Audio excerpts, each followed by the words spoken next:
welcome back to The Rich Couch. I am Deborah, if we have not met yet. And if we have, thank you so much for coming back to join me on The Rich Couch.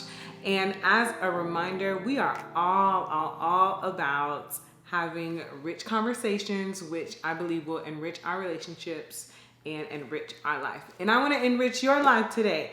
So in my last video, I shared about my PCOS story. September is PCOS Awareness Month here in the US. And I am just sharing my story, what I've gone through with PCOS.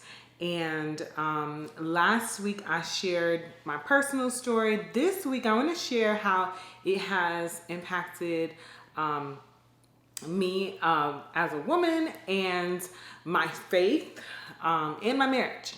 Okay, so I was diagnosed officially with PCOS, which stands for polycystic ovarian syndrome. It's a hormonal imbalance in women and one of the leading causes to infertility in young women. And that was back in 2016, and it was confirmed with blood tests, and the blood tests were able to test my hormone levels and an ultrasound. So that's just a little review. And as I shared last week, it was really heavy when I got the news, as it may be for you if you have been diagnosed with PCOS. But I want to talk about what happened with my faith. That was back in 2016. I was working full time, and actually I shared this last week. I was on a lunch break when I found out, which is not the best way to do it. I was working full time, and me and my husband, full time, he's in full time ministry, and of course I'm alongside him. So it was very difficult. It was very difficult. I had questions for God. I felt like I had been very faithful and devout in my walk, and I'm not perfect, no one is, but I was like, God, you know, I'm going down the list, you know, I'm a married woman, I'm faithful, I pray, I'm involved in ministry, you know, we've been married for a few years. This just seems like the next step in our story. And as far as being able to have a baby, and that wasn't for us at the time that I thought it would happen. And I think a lot of women struggle in their faith as far as, where is God? Where is God in the midst of my disappointment? Where is God in the midst of me waiting? And me being angry and sad and having all these emotions. And for me, God was with me in every appointment. And that may sound really, really strange. And you may be asking, like, how? I really felt a peace of God every time I went to the doctor's office. Every time I had, you know, a new prescription, or when I got the ultrasound and I was looking at my ovaries on the screen, my polycystic ovaries, I was just like, God is here. God is with me. I felt a peace in knowing that in every doctor's appointment, in every situation, I knew He was with me. Through that disappointment, through those difficult times, and still today. I hear a lot of great stories and great testimonies online, which I love. They're so encouraging, about women who have struggled with PCOS, and, you know, they prayed, and, you know, with different changes they made, they have their baby now, which is great, which is awesome, but that's not my story right now. And where I am now in my faith, I'm still trusting in God. I'm still believing in God to work this miracle out for me, you know. but I'm also doing my part as well. You know, I'm changing my eating, cleaning up my eating, getting back on my working out and fitness plan. And in all of that, I start the day with prayer. I start the day just having my time with the Lord. And I don't do it every day. I need to get more consistent. But today was one of those days where I was like, okay, God, me and you, me and you. So if you are someone who is struggling with their faith in God, you got this diagnosis, whether it's PCOS or something that is causing infertility, something that is causing you to be disappointed. It may not be a baby, it may not be a medical diagnosis, but it may be something else that's causing you disappointment and hurt. And you're asking, where is God? Where is God in the midst of all of this that I'm going through? I am here to enrich your life and tell you that He is right there with you. He is right there with you. Life is not perfect, and everything is not going to be sunshine and roses every day. And to be honest, this is not a utopia. We're on planet Earth where there's real problems, real issues. We get sick, and we get disappointed. Things don't always go our way. We go through trials and tribulations and just really difficult times. You know, just look at the state that we are in right now as a country. And that's real. That's real life.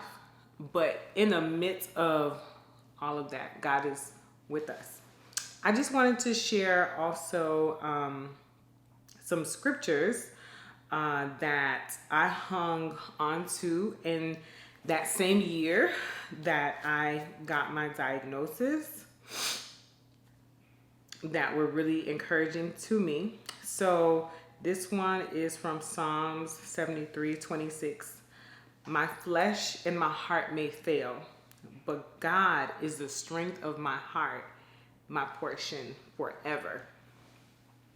And this really meant a lot to me because there was a part of me that felt like my body was broken. Like, why aren't you working properly?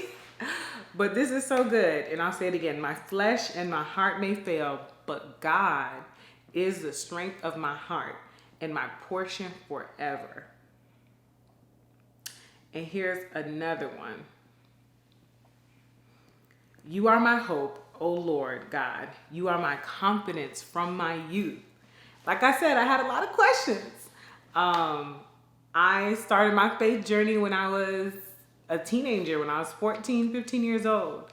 So I was like, God, what is this? This don't happen to people of faith, you know, who's been following you for many, many years. But guess what? It happens. It does happen to people of faith. And like I said, He is with us. So just to continue that, O Lord God, you are my confidence from my youth. By you I have been sustained from my birth. You are He who took me from my mother's womb. My praise is continually of you. And that's Psalm 71:5-6. And this is just how I recover spiritually and emotionally. I love going to the Psalms or the scriptures just for encouragement. And then I wanted to share another one that I circled. I am at rest in God alone. My salvation comes from Him. He alone is my rock and my salvation, my stronghold. I will never be shaken. Psalm 62:1-2. I'll say that again. I am at rest in God alone. That's where my peace was. My peace was not in my PCOS. It's not in my body. It's not in my diagnosis.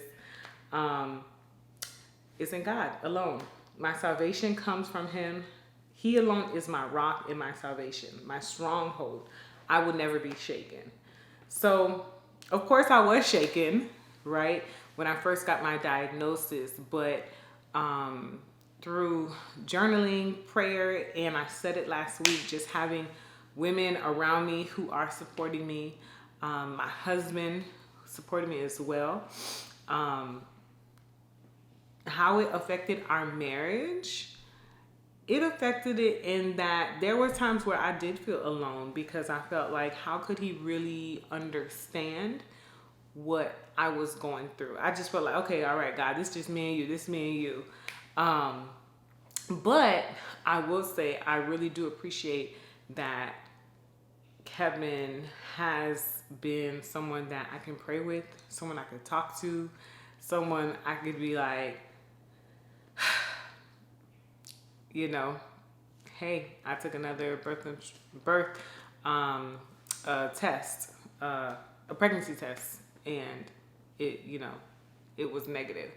So I love the fact that we can talk about those things. We can have rich conversations about disappointment. We can have rich conversations about my PCOS. It doesn't make him uncomfortable. It doesn't shake him.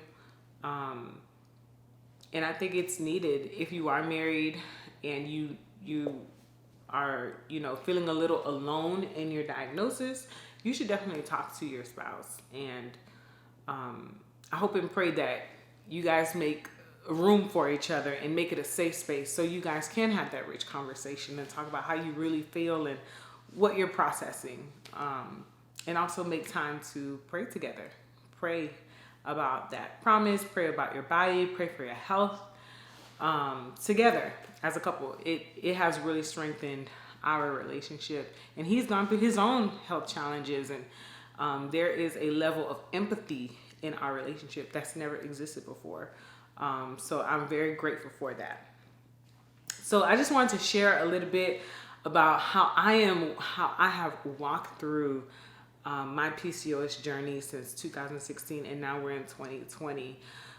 It has not been easy. It's not going to be easy, but I want you to know you are not alone. Like I said last week, you are not alone, and there is room for healing mentally, spiritually. And then of course, you know, we are hoping for the physical, but there's definitely room to take care of what you can do right now, which is the emotional, physical, and spiritual. So I hope this conversation enriches your relationships and enrich your life. It did for me, and I'm still having the conversation. And I encourage women to keep talking about this. Let's keep talking about these women health issues, not just for PCOS Awareness Month, but let's keep talking about it. Let's keep sharing information and resources, and most importantly, encouraging one another to have rich conversations. All right? See you guys next time.